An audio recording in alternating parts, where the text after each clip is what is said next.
Може би некому му изгледа невообичаено, некој кој се занимава со право цел живот и кој повикува на процедури да се потпише на ваков начин, но ќе објаснам зошто се потпишав и што мислам за овој чин. Мислам дека е тоа своевиден граѓански и политички протест против еден лош закон. Од Аристотел преку Монтеские до нас, значи граѓаните имаат право на протест, на граѓански протест, па ако сакате и на бунт. Зошто го правам тоа овде? Бидејќи секој ден слушаме, па зошто не поднесете предлог на закон, зошто не го оспорите законот на Уставен суд и така натаму, еве јас ќе објаснам. Ние веќе сме поднеле неколку закони, меѓутоа не дошле на дневен ред. Зошто? Заради хибридниот режим. Ние исто така сме поднеле неколку иницијативи пред Уставниот суд, меѓутоа не дошле на дневен ред. Зошто? Заради хибридниот режим. Исто така ние знаеме дека 10.000 граѓани можат со потписи исто така да предложат закон, но тврдам дека во хибриден режим и во ова собрание нема да дојде на дневен ред. Некој ќе праша што со референдум. За жал, во 2008 година, со измена на законот за референдум и други облици на непосредно изјаснување, за така наречените закони што се носат со двојно мнозинство, невозможен е референдум. Што е заклучокот, значи? Заклучокот е дека тогаш вие мора во еден хибриден режим соодветно да реагирате. Јас одговорно тврдам дека овој закон, ако влезе во редовна процедура и ако во демократски манир опозицијата беше вклучена во процесот на одлучување, бидејќи ние поднесовме речиси 50 на амандмани, амандманите не беа за точки и запирки, туку беа точно за одредби од регулативата и од директивите на кои се повикуваат. Ништо од нив. Ниту еден не беше усвоен. Зошто? Зошто преку ноќ ја трансформираа постапката во постапка под европско знаме, злоупотребено, скратена постапка и имаше само 3 дена.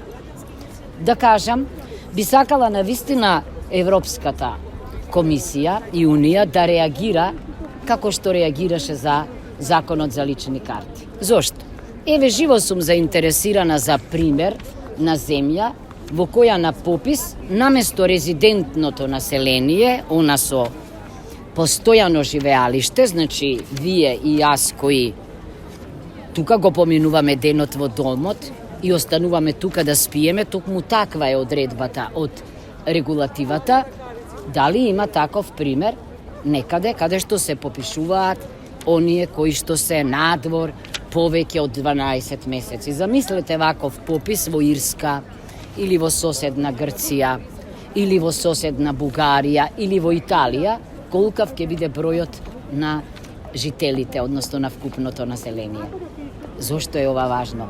За да заклучам дека овој закон не е правна рамка за статистика, оти статистиката е потребна за утре да планираме здравство, образование, култура, социјална заштита, туку за политика или за трансформација на еден политичко, етнички, ако сакате, пазарен, партиски договор во закон.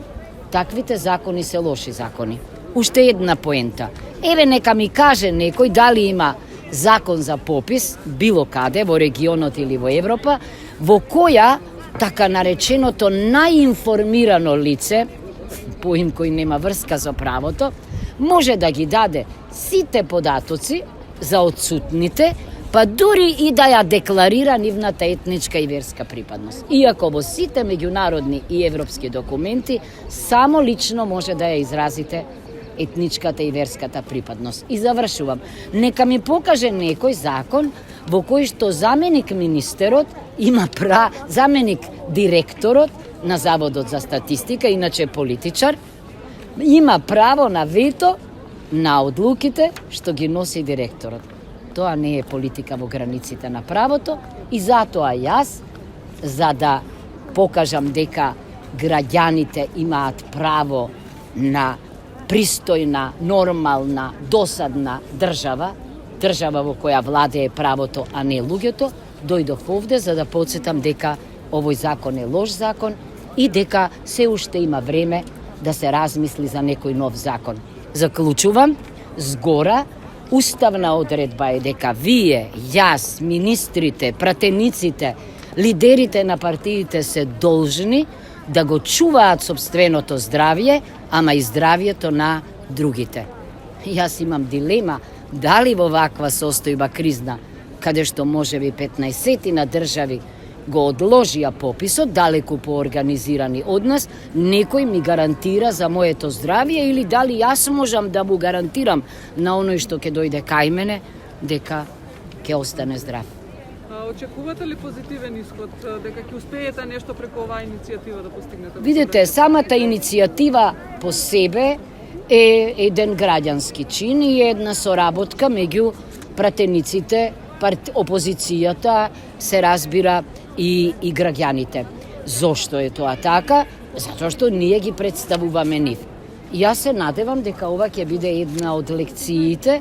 Знам дека е ковид криза, знам дека има закани, меѓутоа демократијата се учи како со вежбање, ова за мене е демократски чин. Она што не сме можеле, бидејќи јас не го гласав овој закон. Значи, што значи тоа? Една од карактеристиките на авторитарните и на хибридните режими е целосна маргинализација на опозицијата. Без опозиција нема парламент. Ако не можам јас своите пратенички права да ги остварам во парламентот, еве сакам да им кажам на граѓаните дека не е тоа затоа што сум јас неодговорен пратеник, туку затоа што неодговорната власт хибридно кога владее нема потреба од опозиција.